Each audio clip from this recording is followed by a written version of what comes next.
무슨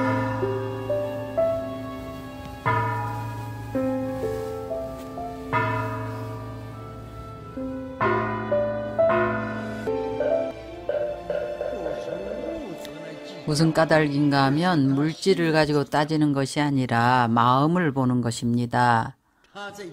그는 일원이었지만 무심한 마음이었습니다. 우리는 무심도인이라는 말을 자주 합니다. 보시하는 사람도 보시 받는 사람도 없습니다. 또한 1원이든지 10,000원이든지 보시할 물질도 없습니다. 이것을 삼윤체공이라고 합니다. 공양의 공덕이 크고 작음의 표준은 물질에 있지 않고 공양하고자 하는 마음에 있는 것입니다. 그래서 여러분들 모두가 승가의 공양을 하든지 사찰의 보시를 하든지 간에 마음으로 정성을 다해서 공양을 해야 하는 것입니다. 스님들도 여러분 마음으로 정성을 다한 공양을 받으면 스님들도 쉽게 성취를 합니다. 스님들도 마음을 다해 정진합니다. 사찰도 여러분의 마음으로 해서 사찰도 번창할 것입니다. 이것을 보시라고 합니다.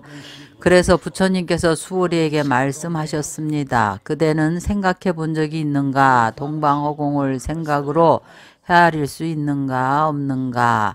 세존이시여 수보리에게 말했습니다. 남서북방 상하공의 허공을 생각으로 헤아릴 수 있는가? 부처님께서 수보리에게 질문을 하셨습니다.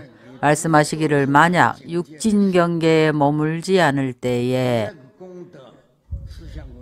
그 공덕의 실상의 공덕이 매우 큽니다. 일단 육진경계에 머물 때에는 공덕이 작습니다. 부처님께서 비유를 드셨습니다. 말씀하시기를 수보리야 동방 허공을 여기서부터 동방까지 모든 허공을 그 허공이 얼마나 큰지 헤아릴 수가 있느냐.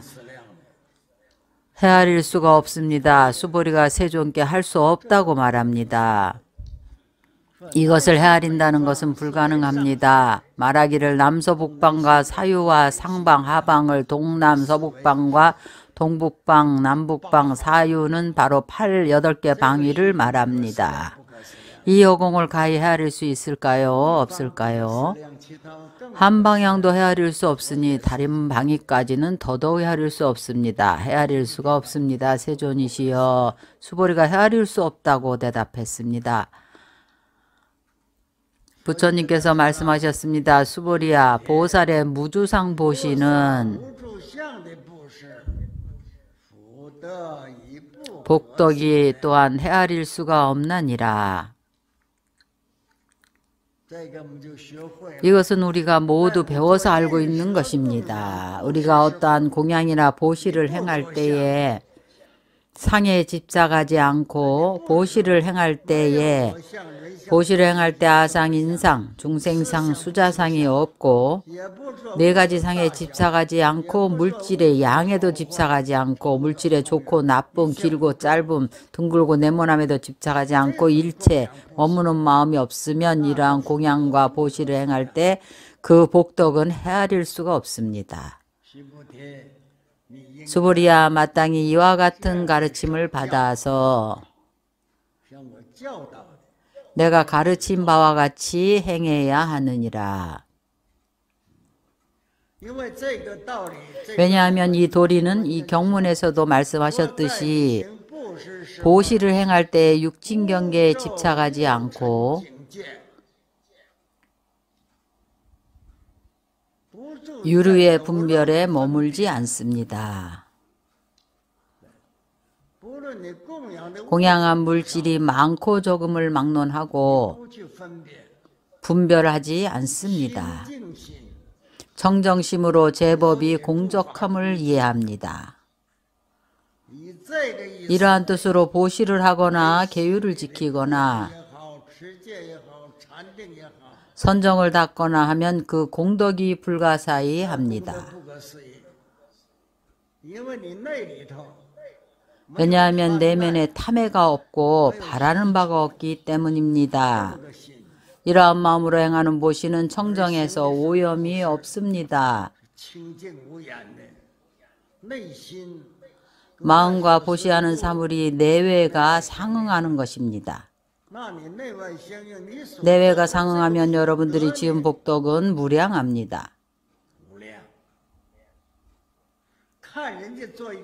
사람들의 잘못된 일을 볼 때에, 바로 악한 사람이 나쁜 일을 하는 것을 볼 때에 자성 위에서 체성에서 분별이 없습니다.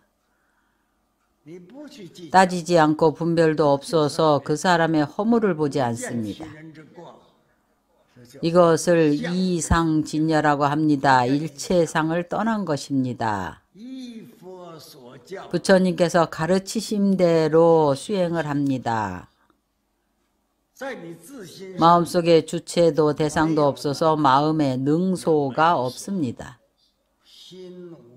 마음에 능과 소 대상이 없습니다. 이러한 선은 불가사의 합니다.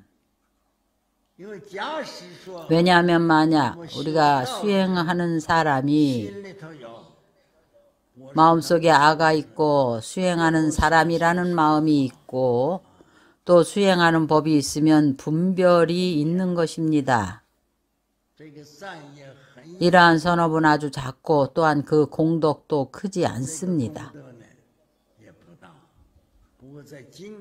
그러나 금강경에서 말씀하시기를 이것은 선법이 아니라고 했습니다. 능소의 마음이 없어지지 않으면 해탈을 얻지 못합니다. 반야에 들어가지 못합니다. 왜냐하면 금강경을 배우면 생각이 금강반야의 지혜를 구족해야 합니다. 금강반야의 지혜를 써서 하는 모든 일들이 크든 작든지 간에 그 복덕이 무량합니다.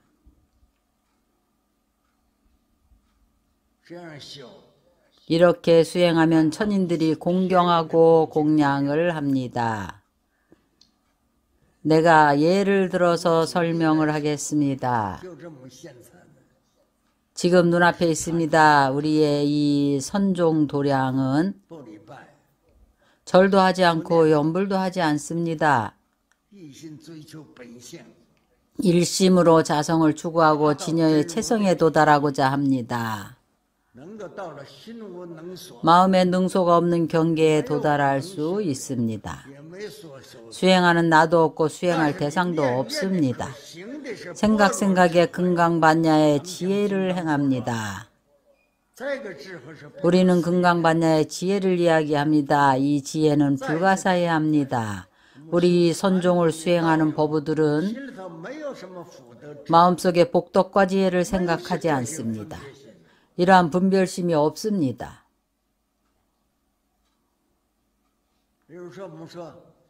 예를 들면 어떤 때는 우리가 화두를 참고합니다. 화두를 참고할 때 그 과정은 수행하는 과정은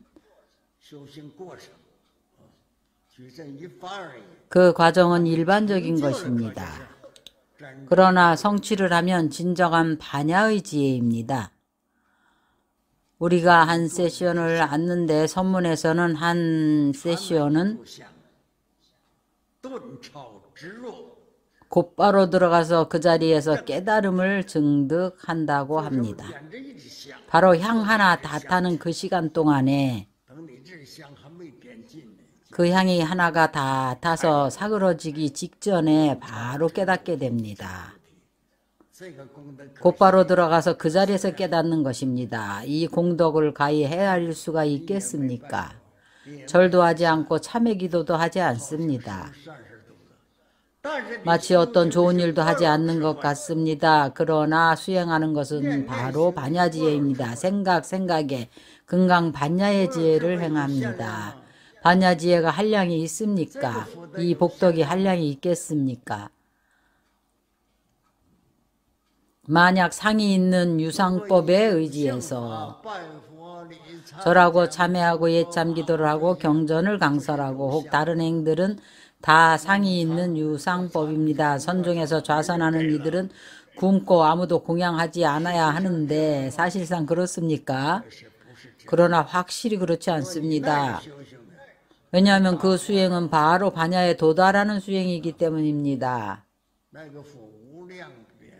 그 복은 무량무변합니다. 이것은 바로 상에 머물지 않습니다. 이 수행은 부주상의 보시입니다. 부주상 수행입니다. 여기까지 설하고 나서 부처님께서 물었습니다. 수보리야, 내 뜻에 어떠한가?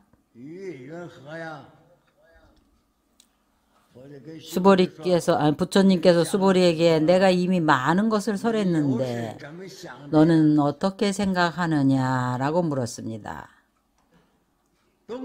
동방의 허공을 가히 헤아릴 수가 있는가? 아닙니다. 세존이시여. 수보리가 남서북방 사유의 상하방의 허공을 가히 헤아릴 수가 있는가? 수보리야. 아닙니다. 세존이시여.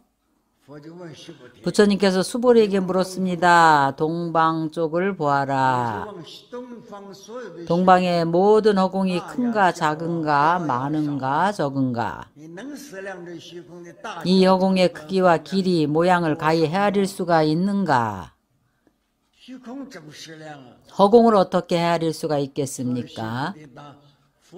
그래서 수보리가 아닙니다. 세존이시여 라고 대답합니다. 이것은 헤아릴 수 없는 것입니다. 동방은 물론 남서 북방 동서남북 동북 서북 사유와 상하방의 허공도 헤아릴 수 있겠느냐? 아닙니다. 세존이시여.